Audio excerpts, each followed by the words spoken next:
5 seconds. Mr.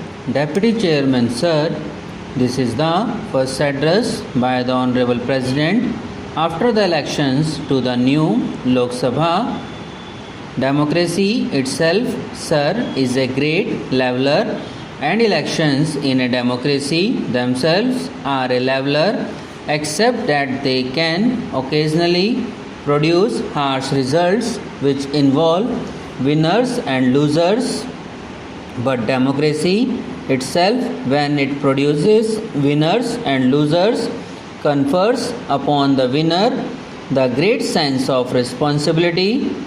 Today morning, when I came to the house, I thought that when the speakers from the treasury benches initiate the motion, that burden of responsibility will confer a sense of modesty and humility, and I must express the deep sense of disappointment that I found it grossly lacking.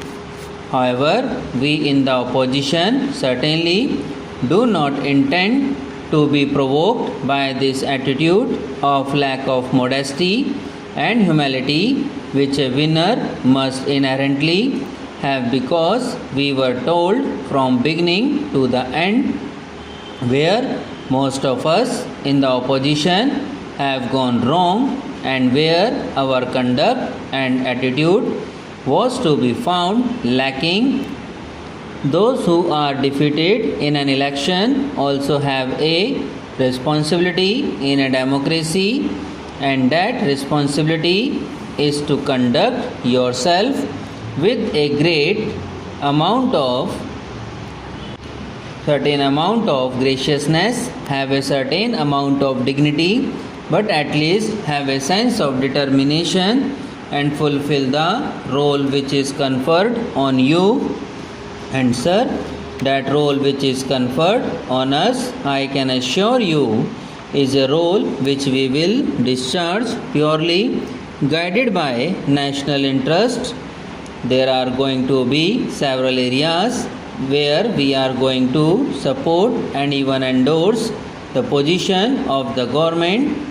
That is what is expected from us. There are going to be several areas where we have to caution the government, particularly when certain pitfalls are visible, and when we find the government going astray. Needless to mention, we are going to fiercely oppose the government on those occasions.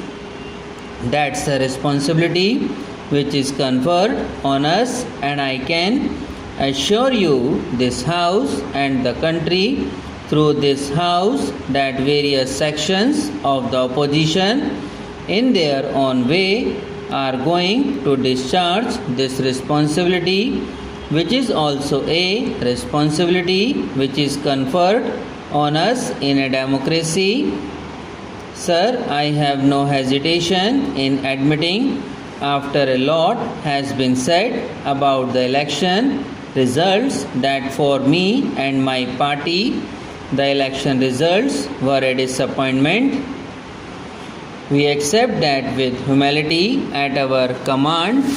Sir, we read some very clear messages emerging out of these elections, and some of these messages that we can read very clearly are that the electorate of this country is conscious of the fact that we live in an era of coalitions, and an era of coalitions can be occasionally bring disturbances and even roadblocks in the functioning of the government.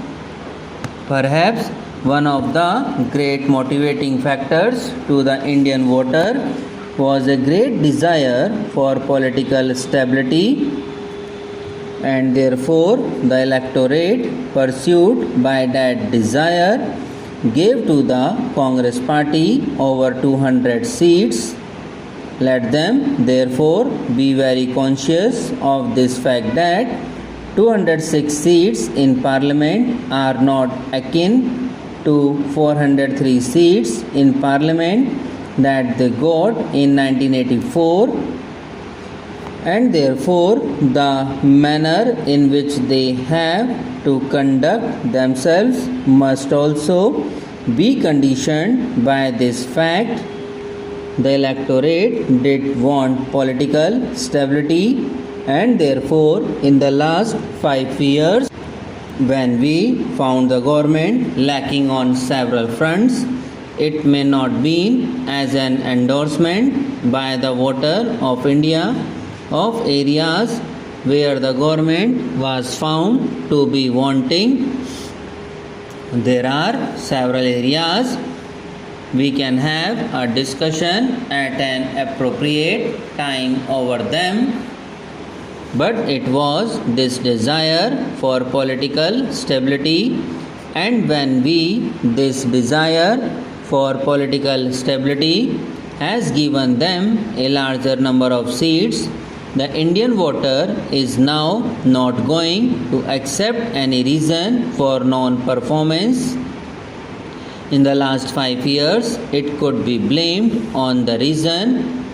Today, it's being sought to be blamed on us.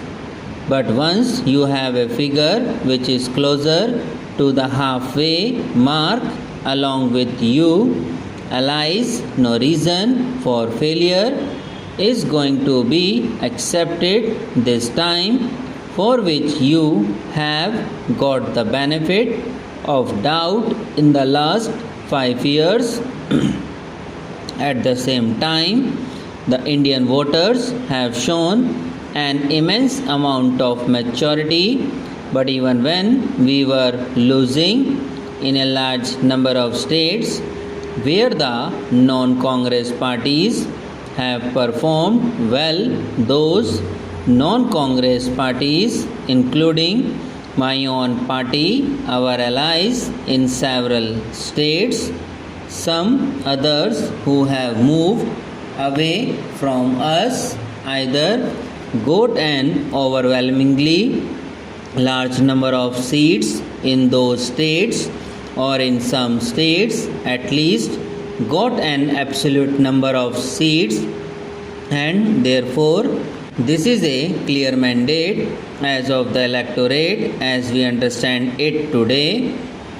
I also do understand that the mandate today is also a representative of an aspirational India. People want India to grow, but we are cautious of the fact that when they want India to grow, this growth is at two levels. Subscribe now and press the bell icon. Never miss an update.